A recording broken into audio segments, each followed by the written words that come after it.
अब हम तीसरे टास्क को देखना चाहते हैं, उसको अंडरस्टैंड करना चाहते हैं। तीसरा टास्क क्या है, हम चाहते हैं कि हमारी फायरवॉल को कोई भी ना असेस कर सके। तो हमारे केस में क्लाइंट 11 भी ना कर सके, 31 भी ना कर सकते, C2 ना कर सके।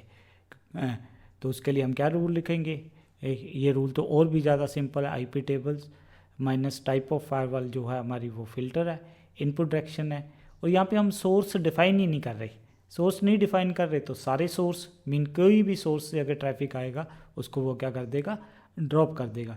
ध्यान रखना ये बहुत ही ज़बरदस्त रूल है। कई बार आपका नेटवर्क अटैक के अंदर है, तब हम ये नहीं कह सकते कि कौन से ब्लॉक करने हैं कि नहीं, कौन से करने चाहिए, कौन से नहीं करने।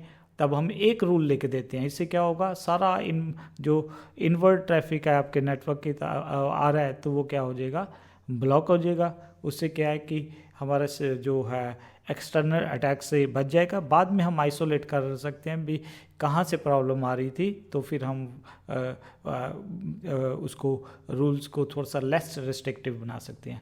तो मैं हमेशा कहता हूँ तो कई बार ये रूल जो है संजीवनी बूटी की तरह काम करता है, आपके नेटवर्क को बचाने के काम आता है। और एक बेनिफिट क्या होता है ये फायरवॉल IP टेबल वाली को यूज़ करने का, जैसे ही ये हम कमांड लिखेंगे, इंटर करेंगे, ये उसी वक्त इफ़ेक्टिव हो जाता है। तो उसके बाद हम लिस्ट कर लेंगे। और प्लीज़ ध्यान रखना है जब भी आपको नया टास्क करते हो तो मोस्ट केसेस में अगर हमने बोला हुआ है कि भाई उसको प्रीवियस चीज़ को डिलीट कर दो तो आपने डिलीट कर देना है। अगर बाई चांस रह भी जाता है तो नेक्स्ट टास्क शुरू करने से पहले अगर हमने बोला था तो उसको आपने क्या कर देना है, डिलीट। तो अगर हम लिस्ट करेंगे तो ये हमें क्या बताएगा कि भाई ये क्या करना है, ड्रॉप करना है। सोर्स क्या हो गया, एनीवेयर, क्योंकि हमने यहाँ पे -n नहीं लगाया तो वो उसको वर्ड्स में बता रहा है। अगर -l लगा देंगे तो 0.0.0/0 का मीनिंग होता है कोई भी एड्रेस।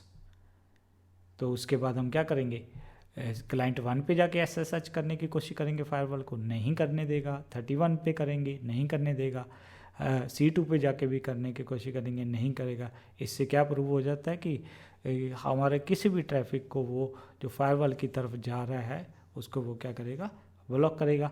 एंड में हम क्या कर देंगे, रूल को डिलीट कर देंगे।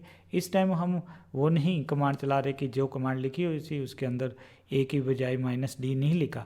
हमारे पास एक बहुत ही बढ़िया कमांड होती है IP table -f। f mean flush कर दे, रूल्स को डिलीट कर दे सारे। तो वो एक छोटी सी कमांड है बट बहुत ही इफेक्टिव है।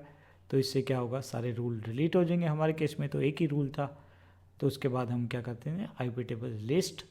और अब लिस्ट जब करते तो वो इनपुट वाले भी दिखा रहा था, आउटपुट वाले भी, और फॉरवर्ड वाले। कई बार ये आउटपुट बहुत ज़्यादा नज़र आती है, हम थोड़ी सी लिमिटेड करना चाहते हैं तो क्या कर देंगे, IP टेबल्स लिस्ट।